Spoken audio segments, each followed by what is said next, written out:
दरम्यान संजय दिना पाटलांच्या विधानावर मुख्यमंत्री आणि उपमुख्यमंत्र्यांनी काय म्हटलंय पाहूयात। सगळी माहिती घेऊनच याच्यावर बोलणं योग्य होईल। मी पहिले माहिती घेतो काय घडलंय। कोणीही कोणालाही अशा प्रकारची धमकी देणं योग्य नाही, पण या घटनेची मला बिलकुल माहिती नाही। आपल्याला माहिती आहे मी नागपूरहून आलोय, आता प्रवासात असल्यामुळे मला याची काही कल्पना नाही। कल्पना घेऊन मग बोलू। संजय पाटलांनी माझ्याकडे भावना व्यक्त केल्या, कुठल्याही पत्रकारांचा अपमान मला करायचा नाही आणि त्यांना वाटतं या बाबतीमध्ये माझ्याकडून काही बोलणं अनावधानाने झालं असेल तर मी बिलकुल दिलगिरी व्यक्त करेन। अशा प्रकारचा माझी आणि त्यांची चर्चा झाली आणि मी स्वतः सांगतो की पत्रकारांच्या बाबतीमध्ये कधीही लोकप्रतिनिधी असेल, आमचा विषय असेल, आपला पक्ष असेल तर कधी कुठल्याही प्रकारचा अपमान, पत्रकार आणि लोकप्रतिनिधी हे आपण दररोज एक दुसऱ्याला पूरक आहोत। त्यामुळे मी आपल्याला सांगतो अशा प्रकारची भावना आमच्या कुठल्याही माणसाची नाही। दरम्यान संजय पाटलांची वाक्यात त्यांचं राजकारण संपवून टाकतील अशी टीका आमदार जितेंद्र आव्हाडांनी केली आहे। उघडपणाने काही बोलायचं नसतं, पण मी आज उघडपणानेच बोलतो की संजय चांगलं नाही। एक मित्रत्वाचा सल्ला म्हणून त्याला मी सांगेन की बॉम्ब टाकीन, मारून टाकीन, वो जमाना नहीं है भाई। ही वाक्य आपलं राजकारण संपवून टाकतील एवढंच फक्त लक्षात ठेव संजय। बघा, महाराष्ट्रातलं जे काही संस्कृती होती ती संस्कृती लयास नेण्याचं काम महायुतीच्या सरकारने केलेलं आहे आणि त्याचेच परिणाम आपण पाहतोय की पत्रकारासारख्या पवित्र काम करणाऱ्या व्यक्तींनाही सुद्धा एखादा लोकप्रतिनिधी त्यांच्या पक्षात आता गेलेले असल्यामुळे ते या पद्धतीचं बोलत असतील तर हे निषेधार्थ आहे। या गोष्टीचा याला निषेध आम्ही करतो। दरम्यान संजय पाटलांच्या विधानावर विरोधकांनी सडकून टीका केलीच आहे, पण सत्ताधारी नेत्यांनी संजय पाटलांच्या वतीनं स्वतः दिलगिरी व्यक्त केली आहे।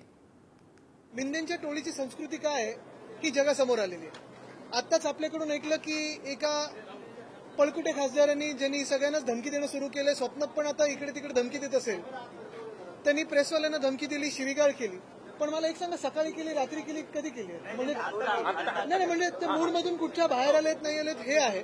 आणि दुसरं म्हणजे आपण पाहिलं असेल काल संजय राऊत साहेबांनी पण सांगितलेलं आहे की लाईनीवर राहा, अन्यथा लाईनीवर आणायला लागेल। तर हे सगळं मला वाटतं भाजपचे वरिष्ठ नेते पाहतात की नाही, हे पंतप्रधान पाहतात की नाही, की पंतप्रधानांना पण अशी लोक अवतीभवती पाहिजेत, हे भाजपची संस्कृती काय बोलते हे मला वाटतं जास्ती आता महत्वाचं ठरेल। पत्रकारांशी बोलताना त्यांना अदब राखून त्यांच्या समजूत घालणं आवश्यक आहे।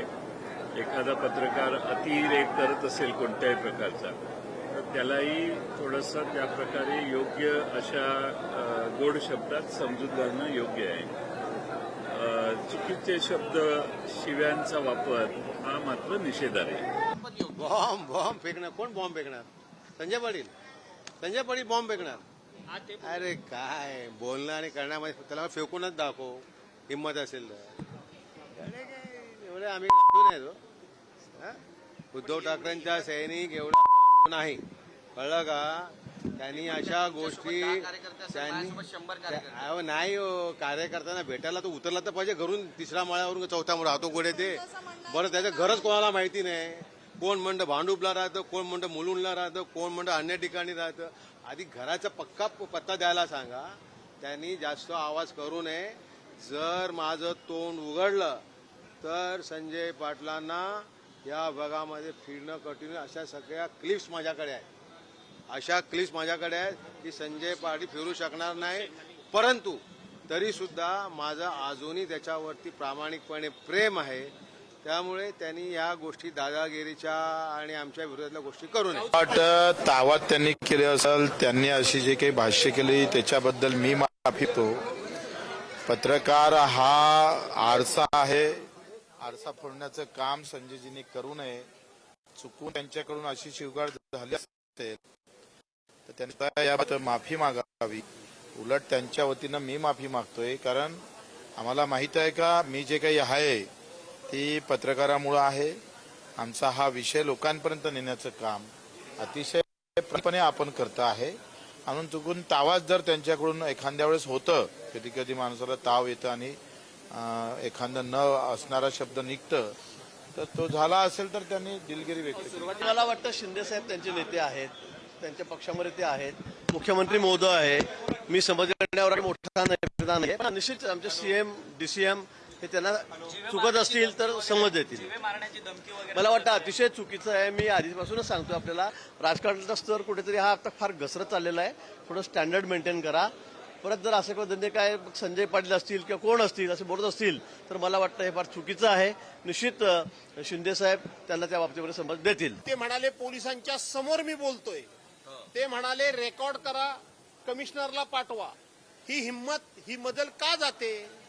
तर कुठे ना कुठेतरी त्यांना ऍश्युरन्स मिळालेला असावा, सरकार आपलंच आहे, काही करा. आणि म्हणून त्यांनी कमिशनर पर्यंत सांगा जे सांगितलं. त्यांनी पत्रकारांना मारेन, तुम्हाला मारेन, पुन्हा जर आलात तुम्ही तर, हे बोलण्याचं धाडस करण्याच्या पाठीमागं मी सांगितलं तेच आहे. सरकारचा कायदा सुव्यवस्थेचा पूर्णपणे कंट्रोल गेलाय, त्याचं हे उदाहरण जिवंत आहे. दरम्यान संजय दिना पाटलांना बदनाम करू नका, शिंदेच्या शिवसेनेचे आमदार प्रकाश सुर्वे यांनी विधान केलंय. संजय पाटलांविरोधात तक्रार दाखल नाही, तो काय गुंडगिरी करणार, अशा शब्दात बोलून त्यांनी सारवासारव केली आहे. जनतेमध्ये निवडून येणारा माणूस आहे. जर त्याच्या अनावधानाने त्याच्या तोंडातून कधी चुकीचा शब्द गेला असेल तर त्याबद्दल मी माफी मागतो. निवडून आलेला माणूस संजय पाटील एनसी पण नाही उभ्या आयुष्यात, तर तो काय गुंडगिरी करणार? उगाच त्याला बदनाम नका करू. संजय दिना पाटील प्रकरणावरून मुख्यमंत्र्यांनी तीव्र नाराजी व्यक्त केली आहे. मुख्यमंत्री फडणवीस आणि उपमुख्यमंत्र्यांमध्ये बैठक झाली. महायुतीमध्ये हे सगळं खपवून घेतलं जाणार नाही असा स्पष्ट इशारा मुख्यमंत्री फडणवीस यांनी दिला आहे. खासदार आमदार मंत्र्यांचे अशा प्रकारचं वक्तव्य महायुती सहन करणार नाही. संजय दिना पाटलांना समज द्या, संजय दिना पाटील हे आता महायुतीचे खासदार आहेत. आता यापुढे कोणत्याही खासदार आमदार मंत्र्याचं कोणत्याही प्रकारचं वक्तव्य महायुती सहन करणार नाही असं देखील नमूद केलंय. भविष्यात अशा घटना घडता नये यासाठी पक्षश्रेष्ठींनी काळजी घेणं अत्यंत गरजेचं असल्याचं मुख्यमंत्र्यांनी निर्देश दिले. या संपूर्ण प्रकरणात आता एकनाथ शिंदे त्यांच्या नवीन पक्षप्रवेश केलेल्या वाचाळवीर खासदारांसोबत या प्रकरणाबाबत काय कारवाई करणार याकडे सर्वांचं लक्ष लागलं.